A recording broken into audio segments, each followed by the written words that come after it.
일리아스 이야기 진행과 피아노 연주를 맡은 뮤즈 한민숙입니다. 일리아스는 총 24권 1만 5천 행으로 이루어져 있는 호메로스의 대서사시입니다. 어둠에 쌓인 먼 역사의 첫 새벽에 인간이라고 불리려면 반드시 알아야 하는 인간적 삶의 본질을 노래한 호메로스. 그의 대작을 1시간이라는 짧은 시간 동안 어떻게 표현해야 할지 참 많은 고민을 했는데요. 효과적인 전달을 위해 작품 해설과 배경화면, 피아노 연주와 음악 등을 곁들였으며 입에서 입으로 구전되어 온 서사시 작품의 묘미를 최대한 살리기 위해 주요 장면에선 책의 본문을 직접 낭송하는 형식으로 진행하겠습니다. 또한 여러분의 이해를 돕기 위해 트로이 전쟁을 다룬 영화 트로이의 몇 장면을 인용하였습니다. 운명, 그리고 전쟁.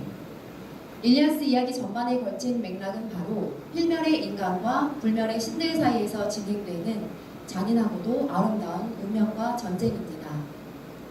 그에 앞서 피아노 곡 하나를 들려드릴까 하는데요. 같은 멜로디가 형태를 조금씩 바꾸어 되풀이되는, 어찌 보면 시간과 장소를 초월하여 반복되는 인간의 삶과도 비슷한 종소리를 들려드리겠습니다. 프란츠 리스트의 라 캄파넬라입니다.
Sing the rage of peerless Achilles.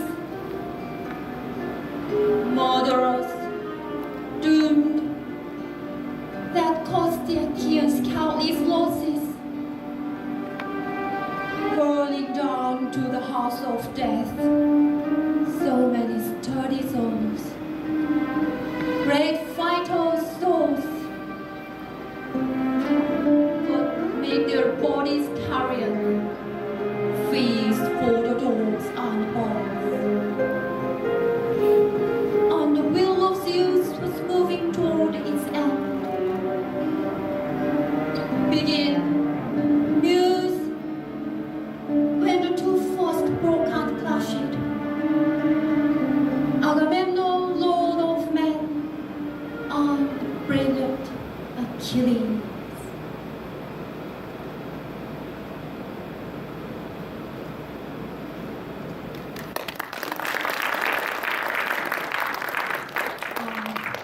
제가 오늘 총장님도 오시고 저희 친정 엄마도 오시고 해서 초반에 너무 가슴이 벅차다 보니까 피아노 실수를 좀 많이 했는데 너그럽게 봐주셨으면 감사하겠습니다.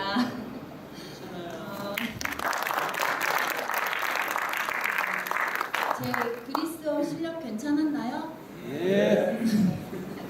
죄송합니다. 영어였습니다. 정말 가능하다면 그리스어 원전을 들려드리고 싶었지만 저희가 아무도 그리스어를 할 줄 몰라서 그나마 원서의 맛을 좀 살려보고자 일리아스 영문판의 시작 부분을 낭송해 보았습니다. 다시 한번 인사드리겠습니다. 오늘 피아노 연주와 일리아스 진행을 맡은 뮤즈 한민숙입니다. 뮤즈라는 이름은 책 읽는 마을에서의 제 닉네임입니다. 그 뜻에 대해서는 지난 시간에 소개해드렸지만 오늘 처음 오신 분들을 위해 다시 한번 설명해 드리겠습니다. 책 읽는 마을에서는 지난해 일리아스를 읽으면서 책에 대한 몰입도를 높이고자 책 속에 등장하는 신들과 영웅들의 이름을 멤버들의 닉네임으로 정했는데요. 그 중에서도 제 닉네임인 뮤즈는 많은 시인과 예술가들에게 영감을 불러일으키는 음악과 예술, 학문의 여신이며 일리아스를 지은 호메로스도 이야기를 시작할 때마다 뮤즈의 이름을 불러 영감을 달라고 요청하곤 했습니다. 오늘 들려드릴 이야기는 인류 최초의 대서사시이자 그리스와 트로이 간의 전쟁 이야기인 일리아스입니다. 일리아스는 트로이라는 도시의 별명 일리오스에서 유래한 일리오스 이야기라는 뜻인데요. 황금사과에서 비롯된 세 여신의 불화와 파리스의 선택, 지상 최고 미녀 헬레네의 납치와 도주로 시작돼 트로이의 목마로 끝나는 이 전쟁 이야기를 모르는 사람은 아마 이 자리에 계시지 않을 거라 생각됩니다. 하지만 호메로스는 이 유명한 신화를 일목요연하게 설명하고 있지 않습니다. 지금 책의 목차가 차례차례 올라가고 있는데요. 일리아스는 방금 전 제가 낭송한 그리스 영웅 아킬레우스의 분노를 시작으로 트로이 왕자 헥토르의 죽음까지만 서술하고 있는, 즉 10년간에 걸친 트로이 전쟁 중 마지막 해에 약 50일간의 사건들만을 노래하고 있는 서사시입니다. 어느 한 고전학자는 어린 시절 일리아스 번역본을 선물받고 나서 그 책을 판매한 서점 주인이 사기를 친 것은 아닌가 의심했다고 회고한 적이 있는데요. 왜냐하면 그 유명한 트로이 목마 이야기가 일리아스에는 전혀 안 나왔기 때문이죠. 물론 전쟁의 기원과 경과에 관한 설명이 나오긴 하지만 그것도 시간 순서가 아니라 중간중간 회고 방식으로 설명이 되고 있습니다. 이것은 그리스 서사시의 특징인 동시에 그 영향을 받은 유럽 역대 서사시 특징으로 자리 잡기도 했고요. 그럼 오늘 첫 번째 게스트를 초대하여 이야기 보따리를 함께 풀어나가 보겠습니다. 오르페우스님 나와주세요.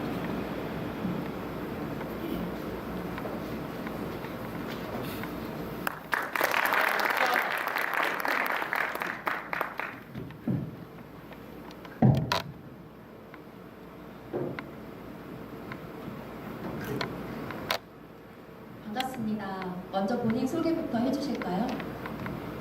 네, 안녕하십니까. 오르페우스라는 닉네임을 사용하고 있는 송석준입니다. 좀 안 어울리죠? 그 그리스 신화 속의 그 음료 시인이자 그 리라라는 악기가 있습니다. 그 악기의 명수이기도 한데요. 여기 보이시나요? 그 그림에 들고 있는 악기가 이 리라입니다. 리라라면 하프 같이 생긴 악기를 말하는 거죠? 네. 근데 오르페우스님 오늘 첫 번째 게스트세요.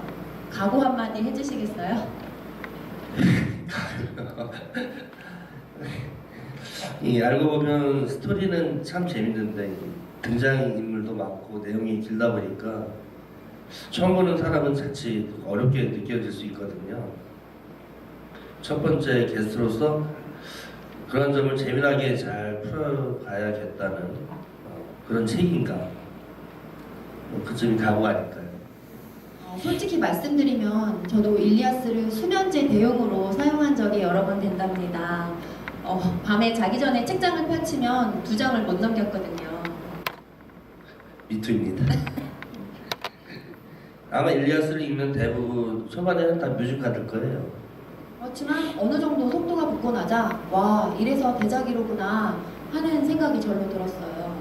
그래서 일리아스가 오랜 세월 지난 지금까지 사랑받고 있는 이유이기도 합니다. 저희 공연도 여기 와주신 분들께 그런 사랑을 받았으면 하는 마음으로 본격적인 이야기를 시작해 보겠습니다. 자, 일리아스는 아킬레우스의 분노로부터 시작됩니다.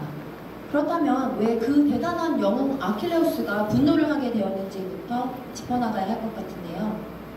아킬레우스가 화가 난 원인은 그리스군의 총사령관인 이 아가멤논 때문입니다. 아가멤논이라면 헬레네의 전 남편 메넬라우스의 친형이죠. 예, 그렇습니다. 이 화면을 참고를 하시면은 이해가 좀 되실 텐데요. 이 그리스하고 트로이하고 인물들이 이렇게 지금 나열이 되어 있는데 오늘 할 얘기들이 다 이 안에 있습니다.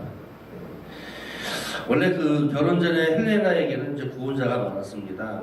그들은 헬레나가 누굴 선택하든 이 여성이 위험에 처했을 경우 모두 힘을 합해서 도와주자, 뭐 그렇게 약속을 했었죠. 뭐 이쁘니까 그렇게 했겠죠, 아무래도. 근데 헬레나는 메넬라우스를 남편으로 이미 선택을 했고 이제 행복하게 잘 살고 있었어요. 근데 파리스가 데리고 도망을 가버렸으니까 그 약속대로 남편을 비롯한 많은 사람들이 이제 발을 벗고 나서게 된 거죠. 역시 절세 위에는 다르네요. 그토록 많은 왕들한테 처분을 받더니 유부녀가 되고 나서도 그 대단한 사람들이 납치를 당했다고 목숨을 바쳐 구하러 나섰잖아요. 그렇죠. 만약 뮤지가 헬레나처럼 뛰어난 미모를 가졌다면 어땠을 것 같아요? 예뻐지는 거 싫어하는 여자가 있을까요? 하지만 제가 만약 헬레네의 입장이라면 저 때문에 일어난 전쟁이 10년이나 계속되는 동안 과연 하루라도 발 뻗고 편히 잘 수 있었을까요? 미안하고 죄책감, 후회? 어찌 보면 헬레네가 참 불쌍하게 생각됩니다. 네, 그 헬레네 남편의 친형이죠. 그리스군의 총사령관이기도 한 이 아가멤논은 일리아스 첫 장에서 아주 큰 실수를 하게 됩니다. 바로 저 아킬레우스의 그 전리품인 보리 예쁜 브리세이스를 뺏어가게 된 거죠. 보리 예쁜 브리세스요? 뭐 일리아스식 표현입니다. 인물 앞에 수식어 같은 걸 먼저 넣는데요. 보리 예쁜 브리세이스, 펠레우스의 아들 아킬레우스, 뭐 이런 식으로요. 아무래도 그 서사시다 보니까 그 낭송의 운율의 그 규칙을 맞추기 위해서 그런 용도로 사용될 것 같습니다. 뒤통수가 이쁜 한민숙 씨 이런 식으로. 예, 그렇군요. 보리 예쁜 브리세이스 갑자기 궁금해지네요. 그런데 아가멤논이 총사령관이라면 그보다 더한 전리품들을 더 많이 챙겼을 텐데 왜 굳이 아킬레우스의 여자까지 빼앗아 갔나요? 좀 복잡한데요. 이 화면과 함께 좀 간단히 설명을 드리자면은 전쟁에서 이기면은 전리품을 나눠 갖지 않습니까? 옛날에. 이 시대엔 여자도 전리품 중에 하나였습니다. 그래서 아가멤논에게 전리품으로 그 당시 아폴로 신의 모시던 그 사제의 딸이었던 겁니다. 사제의 딸을 전리품으로 받았는데요. 이제 그 아가멤논은 그 처자가 워낙 마음에 들었습니다. 그래서 사제의 딸인데도 불구하고 그 아버지를 그 사제의 딸인데 그 아버지가 그 사제의 딸을 찾으러 왔지만 그거를 그냥 아버지를 돌려보내 버렸습니다. 그래서 그 사제의 그 눈물의 기도를 들은 아폴로시는 그리스군 진영에다가 9일 동안 그 역병의 화살을 쏘아 붓습니다. 역병이라면 전염병 말인가요? 그렇죠. 저도 한 방 지금 맞아가지고 보통 어제 주사 맞고 오셨다고요? 예, 한 방 맞았습니다. 그래서 그리스 진중에 전염병이 돌자 이러다간 전쟁도 못 끝내고 다 죽게 생겼거든요. 그래서 아킬레우스를 비롯한 그 여러 사람들이 아가멤논에게 그 여자를 놓아주자 이렇게 부탁을 합니다. 그러나 이제 화가 난 아가멤논이 그럼 내 그 여자를 돌려줄 테니까 대신 아킬레우스 너의 여자를 나한테 줘라 이렇게 된 거고요. 어쨌든 아가멤논이 총사령관이니까 아킬레우스는 명령을 따를 수밖에 없었죠. 와, 아가멤논이 도가 지나쳤네요. 감히 신과 같은 아킬레우스를 건드리다니. 아무래도 아가멤논이 아킬레우스를 좀 과소평가한 것 같습니다. 이로 인해 화가 잔뜩난 제 아킬레우스는 더 이상 전투에 참여하지 않겠다고 선언을 하고 그리스군은 트로이군에 계속 깨지게 되는 거죠. 아킬레우스가 없으면 그리스는 트로이를 함락시킬 수 없다는 예언이 있었잖아요. 그렇죠. 큰일인데요. 하지만 그것보다 영웅 아킬레우스는 어떻게 화를 내는지 먼저 들어보고 싶은데요. 낭송 한번 부탁드려도 될까요? 영광입니다. 그럼 11번 받아보겠습니다. 여자를 뺏긴 마음으로.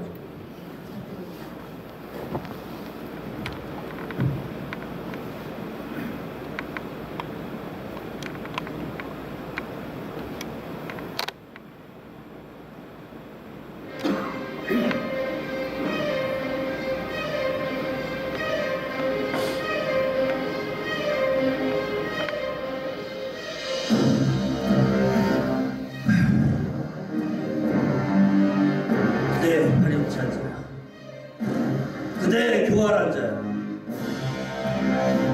이래서야 어찌 어느 누가 그대의 명령을 기꺼운 마음으로 적군과 힘껏 싸울 수 있겠어. 내가 싸우려 이곳에 온 것은 트로이아의 상수들 때문이 아니오. 그들은 내게 아무런 잘못도 하지 않았어. 우리가 그대를 따라 이곳에 온 것은 메넬라우스와 그대를 위하여 트로이아인들을 응징하고 그대를 기쁘게 해주기 위함이었습니다.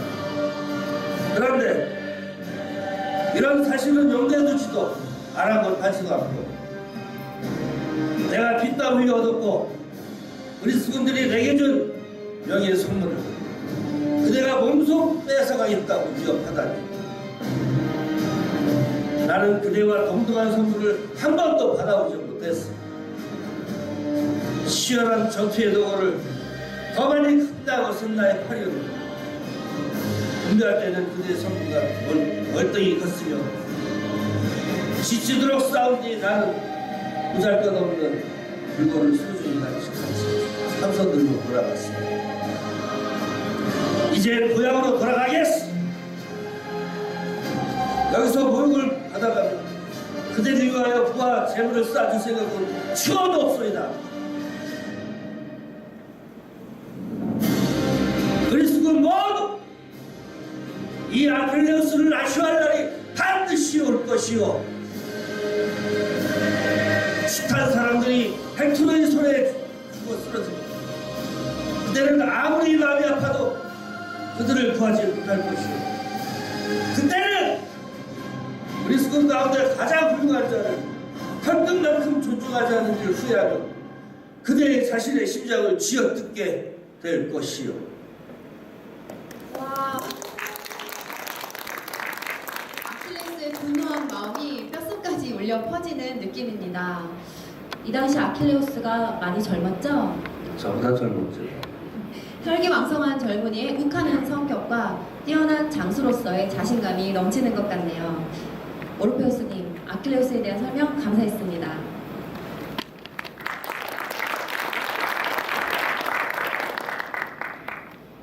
이번엔 트로이 영웅 헥토르에 관해 이야기해줄 다음 게스트를 모셔보겠습니다. 탈리아님 나와주세요.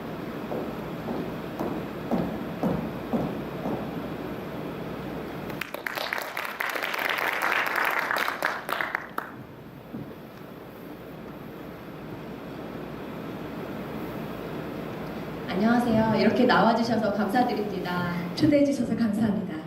안녕하세요. 탈리아 김가인입니다. 여러분 혹시 탈리아 하면 무엇이 떠오르시나요? 이탈리아. 네, 가보고 싶습니다, 진짜. 저는 이 닉네임을 딱 들었을 때 그 가면극 할 때 사용하는 탈 있잖아요.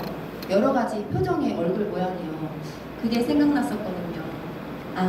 탈리아는 그리스 신화 속 여신입니다. 희극과 오라, 환희를 상징하니까 유주님이 말씀하신 그 뜻과도 통하는 부분이 있겠네요. 탈리아님은 실제로도 연극과 관련이 깊은 삶을 살고 있다고 들었습니다. 네, 사실 저 어릴 적 꿈이 배우였습니다. 그럼 꿈을 이루신 거네요. 탈리아님은 저희와 같은 청사에서 근무를 하고 있지만 실제 극단 산책의 단원으로 활동하고 있는 연극 배우이기도 합니다. 어릴 적 꿈을 잃지 않기 위해 늘 노력하는 탈리아님을 보며 참 멋지다고 생각해 왔는데 이렇게 무대에 함께 서게 되다니 영광입니다. 감사합니다. 자, 그럼 탈리아님과 함께 일리아스 이야기를 이어가 보겠습니다. 그리스의 아킬레우스를 비롯한 대단한 영웅들이 많았지만 9년 동안이나 성을 지켜낸 걸 보면 트로이 쪽도 결코 만만한 상대는 아니었던 것 같습니다. 네, 일단 현명한 군주로 유명했던 트로이의 왕 프리아모스가 있습니다. 그의 왕위를 버텨주는 그 바탕이자 기둥이라고 할 수 있는 장남 헥토르가 있고요. 예전에 영화 트로이를 봤는데 전 사실 앞뒤 안 가리고 무작정 덤벼드는 아킬레우스보다는 책임감 있고 가정적이면서도 용감했던 영웅 헥토르가 더 멋있어 보였어요. 네, 고대 작가들의 기록에 따르면 헥토르는 인간 중에서도 가장 우수한 인간이었다고 합니다. 그는 처음부터 자기 나라가 멸망할 것을 예감하고 있으면서도 끝까지 용감하게 싸웠는데요. 물론 나라를 그 지경으로 만든 동생 파리스의 부정한 행위는 결코 정당하지 않았습니다. 일리아스에 보면 파리스에게 대놓고 욕을 하는 장면이 나옵니다. 네, 그 파리스가 전장에서 헬레네의 전 남편 메넬라우스를 맞닥뜨리자 겁을 먹고 물러나는 장면에서 헥토르가 파리스에게 이렇게 말했지요. 가증스러운 파리스여, 외모만 멀쩡하지 계집에게 미친 유혹자여. 너는 차라리 태어나지 않거나 장가들기 전에 죽었어야 했다. 솔직히 파리스의 행동은 보통 시각에서는 아무리 생각해도 이해할 수 없죠. 손님으로 갔던 집에서 집주인의 부인을 데리고 도망가다니. 그렇지만 파리스도 나름의 변명거리는 있습니다. 그 헥토르의 질타에 파리스는 이렇게 답하죠. 헥토르 형님, 형님이 날 꾸짖는 것은 당연하고 부당하지는 않소. 하지만 황금의 아프로디테의 사랑스러운 선물은 비방하지 마시오. 신들이 손수 내리신 영광스러운 선물은 절대로 물리쳐서는 안 되며 또 원한다고 해서 얻을 수 있는 것도 아니지요. 참 듣고 보니 헬레네는 신이 준 선물인데 거절할 만한 상황이 아니었던 것 같기도 하네요. 네. 또한 헥토르는 아버지로서 그리고 남편으로서의 인격 또한 장군으로서의 자질에 뒤지지 않을 만큼 빼어났습니다. 자타공인 가족 사랑이 끔찍한 가장 헥토르가 죽을 걸 뻔히 알면서도 전투에 나간다고 하니 그의 부인 안드로마케의 기분은 어땠을까요? 네. 안드로마케는 이미 오래전 그리스군이 테베라는 도시를 함락했을 때 아버지와 어머니와 7 오라베들을 모두 잃었습니다. 그래서 이 세상에 남편과 어린 아들 말고는 의지할 데가 없는 모입니다. 그런데 남편이 전쟁터에 나가면 자기 가족을 모두 죽인 그 잔인한 영웅 아킬레우스랑 싸우게 될 테니 얼마나 가슴이 찢어지겠어요. 전쟁에서 진 편의 여인들이 어떻게 되리라는 건 굳이 설명하지 않아도 상상이 되실 겁니다. 생각만 해도 끔찍하네요. 그럼 오늘 준비해 오신 대목이 네. 피할 수 없다는 걸 알면서도 남편더러 전투에 나가지 말라고 붙잡아보는 안드로마케와 자신의 운명을 알면서도 끝까지 장수로서의 임무를 다하는 헥토르의 대화 부분입니다. 제가 이 대화에 어울릴 만한 음악을 한 곡 준비해 왔는데요. 탈리아님의 낭송에 맞춰 브라이언 크레인의 A Love Story를 연주해 보겠습니다.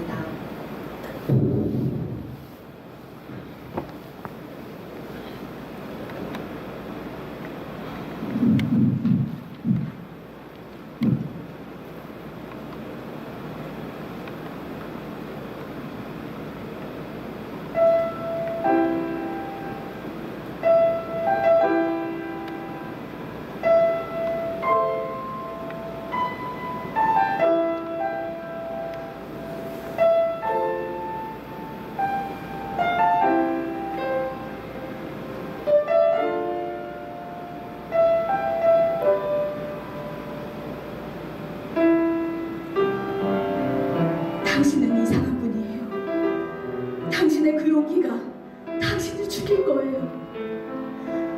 어린 자식과 머지않아 과부가 된 이 불행한 아내가 당신을 가르치지도 않은가 봐요. 머지않아 그리스군이 모두 덤벼들어 당신을 죽이게 될 테니 말이에요. 혹시라도 당신을 잃게 된다면 나는 땅속으로 들어가는 편이 훨씬 나을 거예요. 당신이 운명을 맡게 되면 내게는 아무런 위안도 없고 슬픔만 남게 될 테니까요.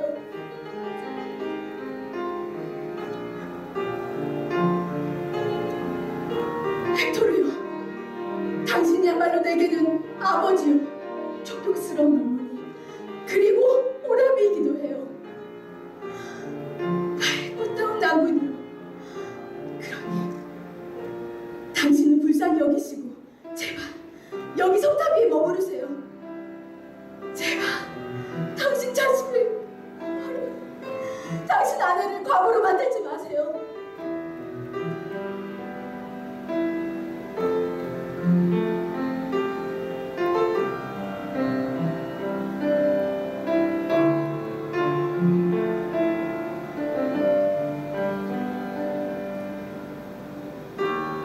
남들 어찌 그런 모든 일들이 염려가 안 되겠소.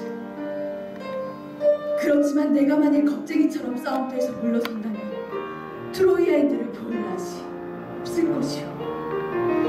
그리고 내 마음도 이를 용납하지는 않소.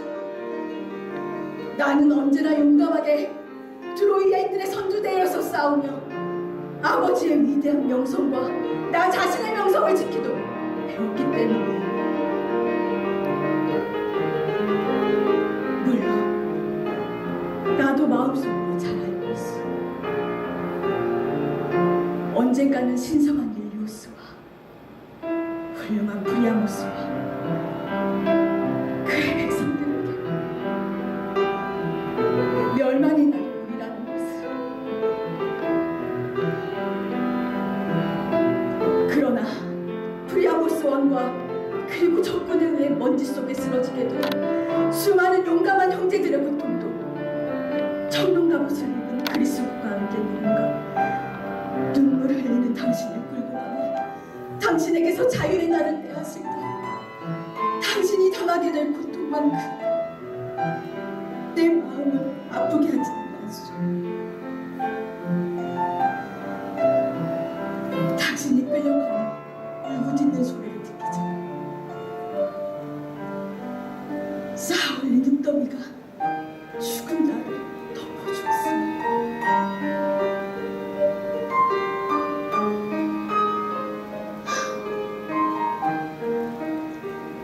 어느 누구도 내 운명을 거슬러 나를 하데스에 보내지 못하고, 그러나 인간들 가운데 누구도 운명을 피하지 못했어. 겁쟁이든 용감한 사람이든 일단 태어난 이상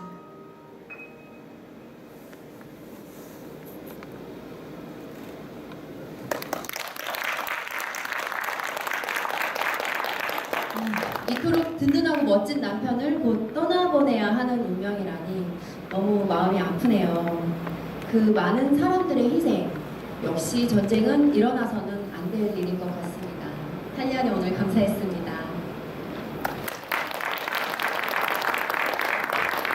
어느덧 이야기가 중반부를 향해 가고 있는데요. 일리아스의 하이라이트라 할 수 있는 전투 장면을 소개해줄 다음 게스트를 모셔보겠습니다.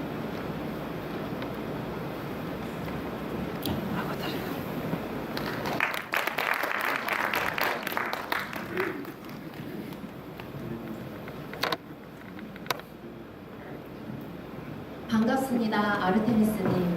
지난 시간에 이어 또다시 무대에서 뵙게 되다니 영광이네요. 네, 저는 지겹습니다. 농담인 거 아시죠? 사무실에서도 매일 보고 그리고 점심도 매일 같이 먹고 그리고 이렇게 무대에서까지 남편보다 더 자주 보는 얼굴이 뮤즈 아닐까 싶네요. 아, 저보고 지겹다고 해서 깜짝 놀랐어요. 제 마음을 읽은 줄 알고. 역시 농담입니다. 아르테미스님 본인 소개 먼저 해주실까요? 네, 그만 웃으시고. 네, 아르테미스는 달의 여신이자 사냥의 여신이기도 합니다. 숲에서 그 사슴이나 곰을 사냥하는 활기찬 처녀신의 모습으로 등장하죠. 그럼 저희도 숲을 뛰어다니는 아르테미스 여신처럼 활기차게 진행해볼까요? 네, 좋습니다. 도중에 크고 작은 전투가 많이 있었죠? 네, 아킬레우스가 있는 동안은 성문 앞으로 나와보지도 못하던 트로이 군사들이 신들의 도움을 받아 마음껏 활개를 치며 그리스 군사가 모여있는 바닷가의 함선들에까지 몰려왔습니다. 신들의 도움이요? 네, 일리아스가 신과 영웅들의 이야기잖아요. 트로이 전쟁에서는 인간들 못지않게 신들의 비중도 크답니다. 영화 트로이에서는 그냥 인간들 이야기로만 나오던데요. 네, 그건 아마도 관객들 입장에서 이해하기 쉽게 현실성을 강조했거나 또 영화 분량을 조절하기 위해서 일부러 신 이야기를 뺀 건 아닐까요? 하긴 트로이 전쟁의 발단부터가 신들 이야기죠. 여신의 결혼식에 황금사가의 등장에 게다가 아프로디테 여신의 도움으로 헬레네를 데리고 트로이로 온 거니까요. 그렇죠. 아킬레우스가 아무리 강하다고 해도 그 한 사람 없다고 그리스군이 갑자기 이렇게 각전고투를 겪게 된다는 건 좀 억지스러운 면도 있죠. 하지만 신이 개입한다면 이야기는 달라집니다. 그럼 신이 어떤 식으로 이 전쟁에 개입했는지 구체적으로 말씀해 주시겠어요? 네, 많은 신들은 전쟁 당사자들 못지않게 이 전쟁에 관심을 기울이고 있었습니다. 물론 신들은 트로이의 운명을 잘 알고 있었죠. 그 운명이란 바로 그리스군이 포기하지 않고 계속 싸운다면 트로이군은 당연히 나가 떨어지게 되어 있다는 것이었죠. 그러나 신들은 그냥 관심만 있었던 게 아니라 상황에 따라 이쪽 저쪽 편을 들기도 하고 걱정하기도 하고 때론 분노하기도 했습니다. 마치 인간처럼요. 그리스 신들이 좀 인간적이죠. 예를 들어 바람둥이 제우스 신은 예쁜 여자만 보면 달려들고 또 그의 부인 헤라 여신은 질투의 화신이기도 하죠.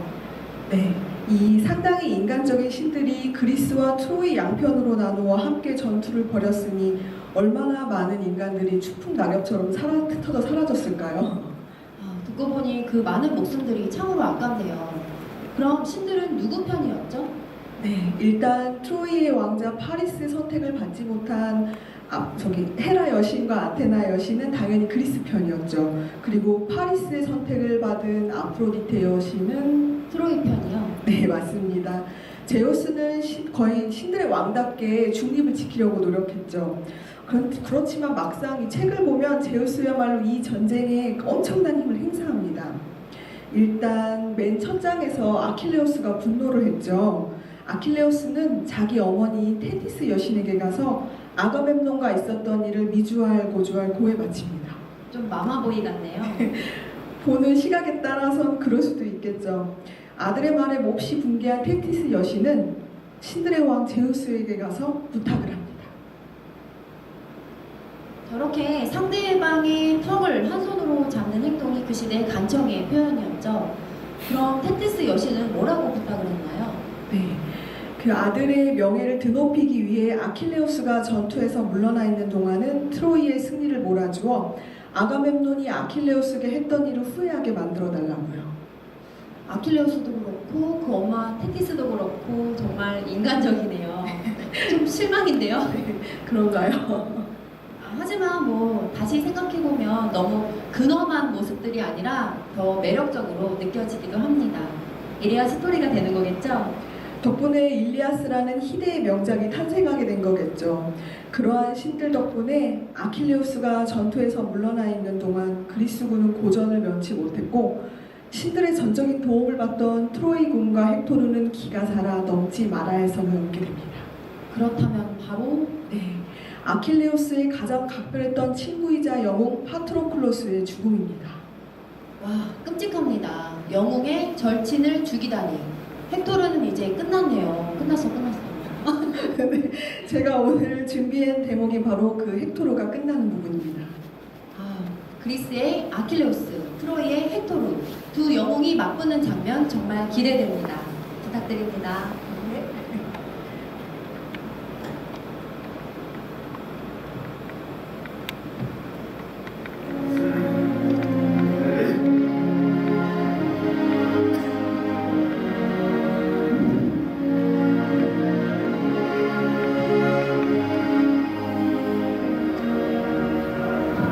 마치 하늘의 별들 중에 가장 아름다운 태백성이 밤의 어둠 속에서 문 별들 사이로 가듯 꼭 그처럼 그가 고귀한 헥토르에게 사악한 마음을 품었고 오른손으로 휘두르는 날카로운 창에서는 광채가 번지렸다. 아킬레우스는 가장 적당한 곳을 찾아 그의 고운 살갗을 살폈다. 그곳은 아름다운 청동 무구들로 덮여 있었다. 그러나 어깨에서 쇠물이 나와 목을 감싸는 부분, 즉 목구멍 근처가 드러나 있었으니 그곳은 치명적인 급소이다. 바로 그곳으로 고귀한 아킬레우스가 덤벼들며 창을 밀어넣자 그의 부드러운 목을 창끝이 곧장 뚫고 나왔다. 그는 먼지 속에 쓰러졌고 고귀한 아킬레우스는 환상을 올렸다. 헥토르여, 그대는 파트로클로스의 무기를 벗겼을 때 무사함이라 믿고 멀리 떨어져 있는 나는 염두에도 없었겠지. 어리석도다. 멀리 함선들 옆에는 그대보다 훨씬 강한 그의 복수자가 뒤에 남아있었다. 그대의 몸을 풀어버린 이 아킬레우스 말이다. 그대는 개떼와 새떼가 보기 흉하게 찍겠지만 파트로클로스는 그리스군이 후히 장사지내준다. 투구를 번쩍이는 헥토르가 기진맥진하여 말했다. 내 그대의 목숨과 무릎과 어버이의 이름으로 애원하건대 나는 그리스 함선들 옆에서 내버려 두지 말고 내 아버지와 어머니께서 그대에게 선물로 주게 된 천금과 황금을 넉넉히 받고 고향으로 내 시신을 돌려보내 조리아의 들과 그들의 아내들 죽은 나를 화장할 수 있게 해주고 그를 노려보며 준종 아킬레우스가 말했다. 이 개자식아, 무릎이나 어머니를 들먹이며 내게 애원하지 마라.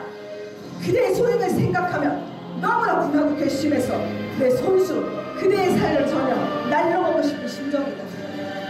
그러니 그대의 머리에서 개를 쫓아줄 사람은 아무도 없을 것이다. 그대의 존경스러운 어머니는 결코 몸소 낳은 자식인 그대를 침상에 두고 슬퍼하지 못할 것이다. 그에게 투구를 던져주는 헥토르가 죽어가며 말했다. 그래, 그대가 어떤 상황인지 알겠다. 또 보고 있다. 그대는 결코 내 말을 들을 사람이 아니지. 그대의 가슴 속 마음을 그새로 만들어냈어. 하지만 이제 조심하라. 그대의 용기에도 불구하고 파리스와 아폴로신이 스카이아의 문에서 그대를 죽이는 날 나 때문에 그들에게 신들의 노여움이 내리지 않도록. 이렇게 말했을 때 죽음의 종말이 그를 덮쳤고 그의 혈백은 남자의 힘과 적응을 뒤로하고 자신의 운명을 회복하며 그의 사지를 떠나 하데스의 집으로 날아갔다. 등이 숨을 거둔 그에게 포기한 아킬레우스가 말했다. 죽어라. 내 죽음의 운명은 제우스와 다른 물사신들께서 이루기를 원하시는데 언제든 받아들이겠다. 와. 바로 눈앞에서 아킬레우스와 헥토르의 결전을 보는 것 같았습니다. 아르테미스님 정말 감사했습니다. 영웅 헥토르의 두 눈에 검은 죽음과 강력한 운명이 내리덮치다니 참으로 안타깝네요. 헥토르의 죽음으로 과연 아킬레우스의 화가 풀릴 것인지, 앞으로 그리스와 트로이의 운명은 어떻게 될 것인지 오늘의 마지막 게스트와 함께 이야기 나눠보겠습니다. 데니스님 나와주세요.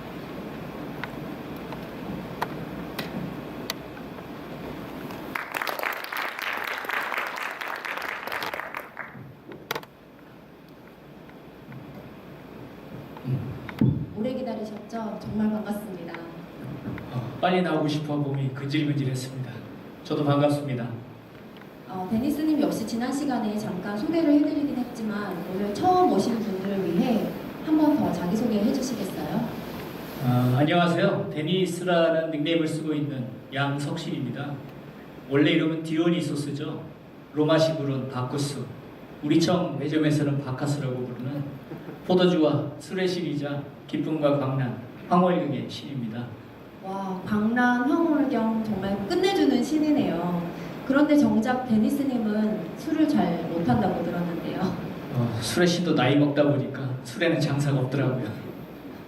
그건 저도 마찬가지입니다. 이젠 건강을 생각해야 할 나이가 되었죠.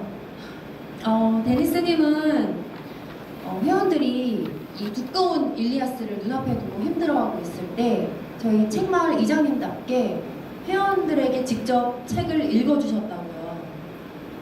그게 워킹맘 같은 회원들은 솔직히 책 읽을 시간이 많이 부족하잖아요. 그래서 제가 한 권 한 권 육성으로 책을 읽으면서 녹음한 파일을 보내주면 어떨까라는 생각을 하게 되었습니다. 그럼 출퇴근하면서도 듣고 설거지하면서도 듣고 그러면 우리 함께 일리아스를 읽은 셈이 되잖아요. 와, 이장님의 그런 배려심 덕분에 저희가 일리아스를 마칠 수 있었던 것 같습니다. 자, 어느덧 이 무대에서도 일리아스 이야기가 막바지에 이르렀는데요. 바로 헥토르가 죽었잖아요. 그래서 아킬레우스의 화가 풀렸나요? 헥토르의 죽음은 신들도 참 안타까워할 일이었는데요. 그의 죽음으로도 아직 분이 풀리지 않은 아킬레우스는 헥토르의 시신에 아주 치욕적인 일을 저지릅니다. 어떤 치욕적인 일이요? 아킬레우스는 헥토르의 두 발 뒤쪽 힘줄을 뒤꿈치에서 복사뼈까지 뚫고 소가죽끈으로 뺀 다음 전차에 헥토르를 매달아 끌고 다니죠.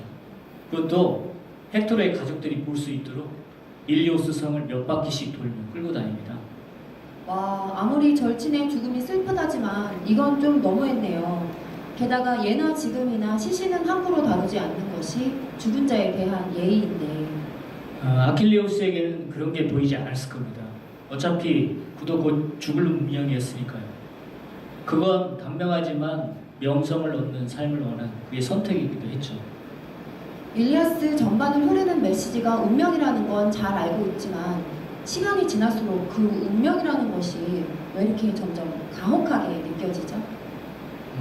비극, 불멸의 신 앞에 연약한 인간, 그래서 더 아름다운 인간의 운명. 어쩌면 일리아스가 시대를 초월해서 사랑받는 이유가 바로 이런 것에 있지 않나 생각이 됩니다. 그럼 헥토르의 시신은 어떻게 되죠? 저렇게 끌려다니다 만신창이가 되었겠네요. 다행히 태양의 신 아폴론이 헥토르를 불쌍히 여기게 되죠. 그래서 사체가 찢기거나 손상당하지 않게 아주 잘 돌보아 주었습니다. 그리고 제우스가 분을 사귀지 못하고 있는 아킬레우스의 어머니 테티스를 통해 이제 그만 헥토르를 트로이에 돌려주라고 당부도 하고 프리아모스에게는 아킬레우스를 찾아가 시신을 돌려받을 수 있도록 여러 가지 도움을 줍니다. 죽은 아들을 찾으러 적진으로 향하는 아버지의 마음은 어땠을까요? 아킬레우스에게 가는 동안 그리스 군사들에게 들키진 않았나요? 다행히 프리아모스는 신들의 도움을 받아 무사히 아킬레우스 막사에 도착하게 됩니다. 그럼 트로이의 프리아모스 왕과 그리스 영웅 아킬레우스의 만남을 들어보겠습니다.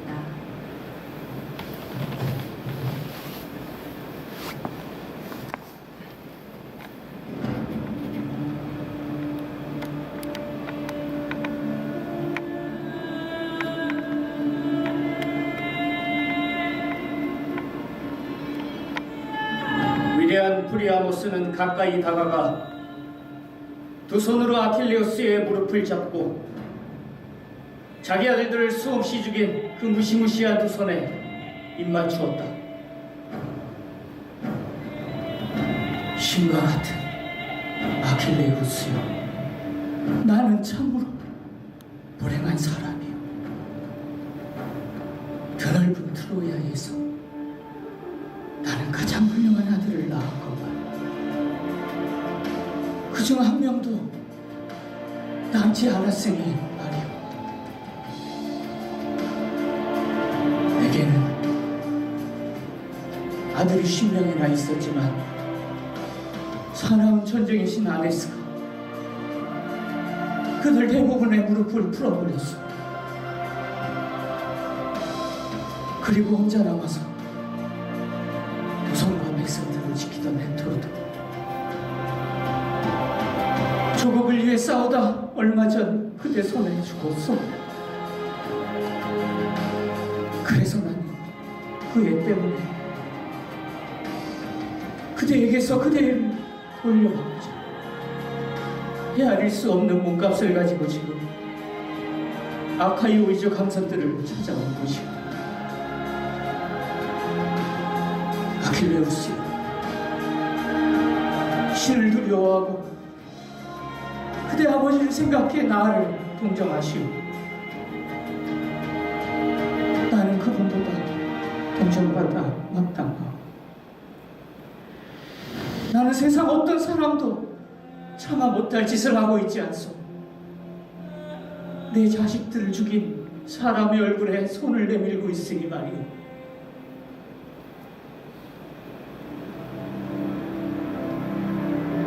이런 말로 노인은 그의 가슴 속에 아버지를 위해 통곡하고픈 욕망을 불러일으켰다. 그래서 그는 노인의 손을 잡고 살며시 한쪽으로 밀어냈다. 그리고 두 사람 모두 슬픔에 잠겨 프리아모스는 아킬레우스의 발 앞에 쓰러져 헥토르를 위해 울었고 아킬레우스는 자신의 아버지를 위해, 때로는 파트로클로스를 위해 울었다. 그리하여 그들의 울음소리가 온 집안에 가득 찼다.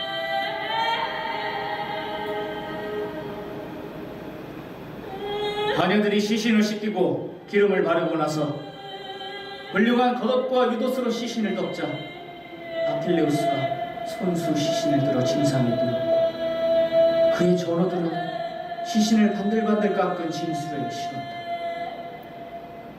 그리고 나서 그는 소리내어 울며 사랑하는 전우의 이름을 불렀다.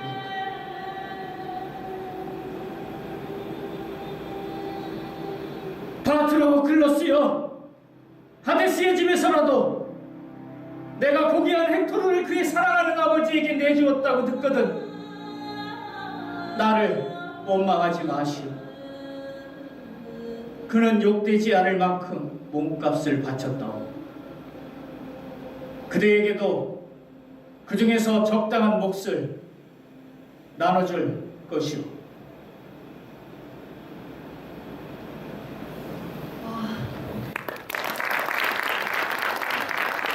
개인적으로 일리아드를 읽으면서 가장 인상 깊었던 장면이 바로 프리아모스와 아킬레우스의 만남이었는데요. 이렇게 직접 들으니 그 슬픔이 더욱 강렬하게 느껴지네요. 데니스님 덕분에 아름답지만 슬픈 영혼들의 이야기가 마음속 깊이 울려 퍼지는 시간이 되었던 것 같습니다. 정말 감사합니다. 감사합니다.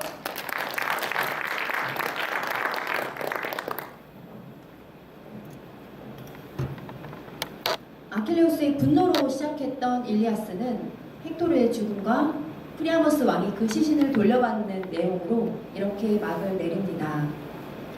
초반에 언급했던 한 고전학자처럼 트로이 목마 이야기가 나오지 않아 사기 같다고 느껴지시는 분, 뭔가 아쉬운 분을 위해 일리아스 이후의 이야기는 짧은 영상으로 준비했습니다. 신은 인간을 질투한다고 합니다. 인간은 모두 죽거든요. 늘 마지막 순간을 살지요. 이 순간은 다시 오지 않습니다. 이 순간 우리는 모두 아름답습니다. 그래서 우리의 삶이 아름답습니다. 영원의 시간을 맛보았던 오늘, 우리 모두가 얼마나 아름답게 빛났는지 신은 아실 겁니다. 오늘 오셔서 자리를 빛내주신 관객분들께 진심으로 감사드리며 영상에 맞춰 브라이언 크레인의 At the Ivy Gate를 연주하겠습니다.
오늘 공연 어떠셨나요? 좋았죠? 일단 저희 출연진 인사드리겠습니다. 출연.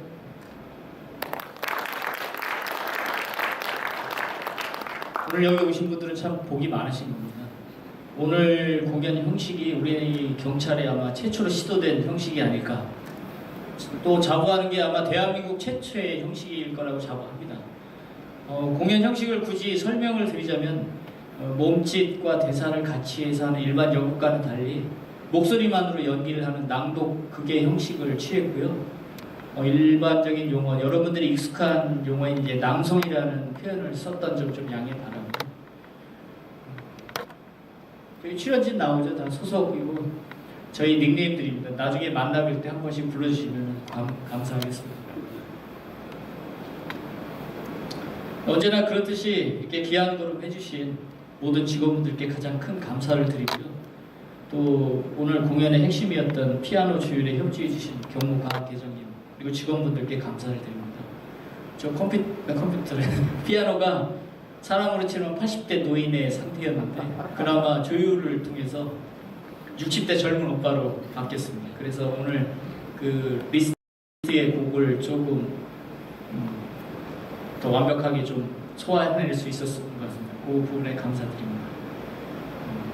그리고 저기 위에서 이 낭독극을 위해서 특별한 시간을 내서 연출에 도움을 주신 분이 계시거든요. 극단 산책의 김가인 주무관님의 남편분이십니다. 그 이승환 대표님께 감사드리고요. 지난번에도 약속드렸듯이 저 책 읽는 마을의 공연은 앞으로도 계속 될 거니까요. 많은 응원 부탁드리겠고요. 다시 한번 자리해 주신 모든 분들께 감사드리면서 우리 출연진 다시 한번 인사드리겠습니다. 감사합니다. 다음에도 멋진 공연으로 초대하겠습니다. 감사합니다.